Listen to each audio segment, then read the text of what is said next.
Bonjour les gars, j'espère que yéen a ngi ci jàmm. Ñu def un peu débrief des deux matchs d'hier, Barça ak Real Madrid. Siiw ñaari match yooyu yëpp suivre naa leen démb.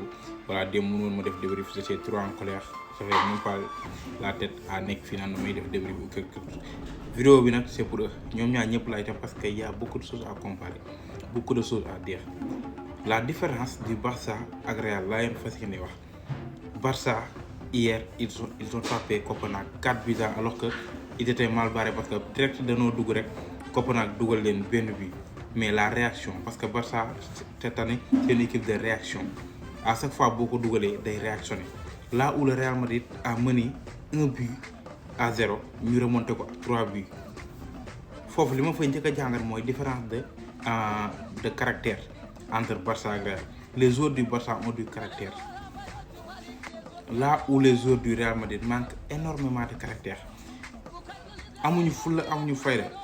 Là, quand tu vois le FC Barcelone jouer, même su nekkee en difficulté sax da ngay gis ne bëgg-bëgg mooy ñu yóbbu. Fulla ak fayda la ñuy wane. Par rapport aux joueurs du Real nga xamante ni caractère duñ ko wane ci seen match, fulla duñ ko wane ci seen match. Là où le Real Madrid marque et recule. Bàyyi adversaire bi acculé ko pressing bu métti mu taxaw ay camp di perdre ay balles, c'est le contraire du FC Barcelone ki nga xamante ne moom buñ ko mënee déjà équipe bi ko mënee xool leen démb bi Copenhague mënee.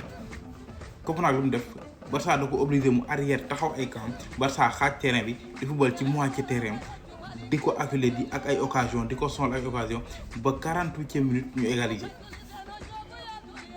Retour des vestiaires ñu égaliser. Imaginez tous les 4 buts sont marqués en deuxième mi-temps. 4 buts en deuxième mi-temps. Ben, ñaareel bi mooy on a des défenses pitoyables. Ñun ñaar ñoo yem ci côté boobu. Défensivement on est faible. On est tenu que par nos gardiens. Là c'est Garcia bu fekkoon 5 occasions de France la am 3 yi da koy génne wala 4. Fee tamit Courtois su fekkee adversaire bi 5 occasions yi France la am bu dee 3 yi da koy génne 4 yi da koy génne. On a des défenses pitoyables, mais la différence c'est quoi?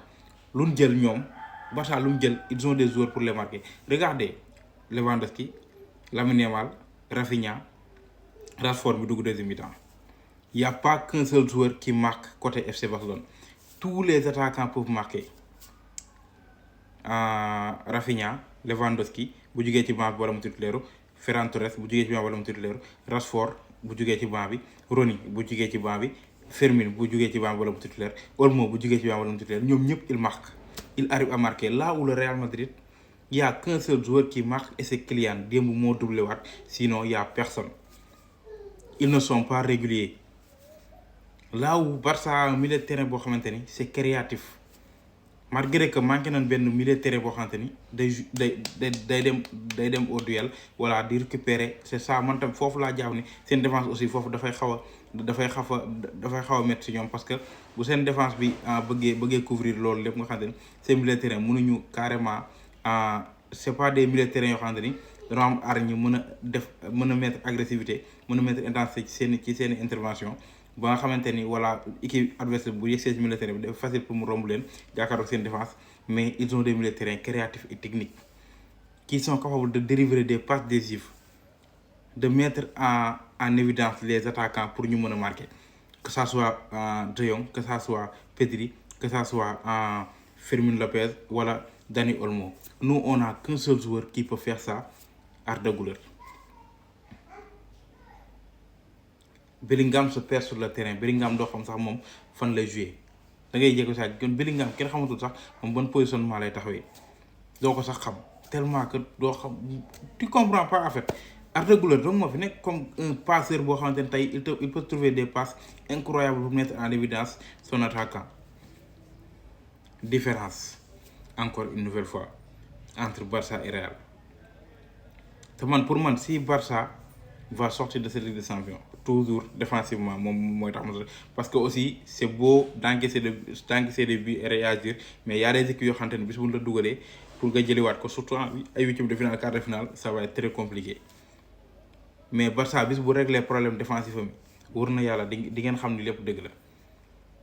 Real Madrid démb on a vu un Real boo xamante ni manque de caractère la nañ ko wax te dee y a que ça qui nous a mon perte le match bi manque de caractère y avait pas de caractère ci biir terrain bi tu vois des joueurs yoo xamante ni comme si musuñoo football en fait tu vois un Benfica boo xam ne tegal le pressing bu metti dal sa kaw ni la fii doo fi génn bal boo joxat leen ko ñu def seen transition yu rapide yu gaaw dem dugal la ba pare acculer la ak ay occasion bu doon Courtois démb encore une fois comme chaque fois loolu la ñuy wax bu doon Courtois on prend 6-7 buts et c'est toujours comme ça bu doon Courtois. Il y a beaucoup de choses à améliorer. Défensivement, on est faible. Au milieu de terrain, il n'y a pas de créativité comme d'habitude. Et en attaque, ça manque d'efficacité pour les autres. Il n'y a que Kylian qui marque. Il n'y a qu'un seul joueur au Real Madrid qui marque. Courtois, Diapal, Mbappé, Dougal, comme nous avons dit. Et c'est vraiment dégueulasse.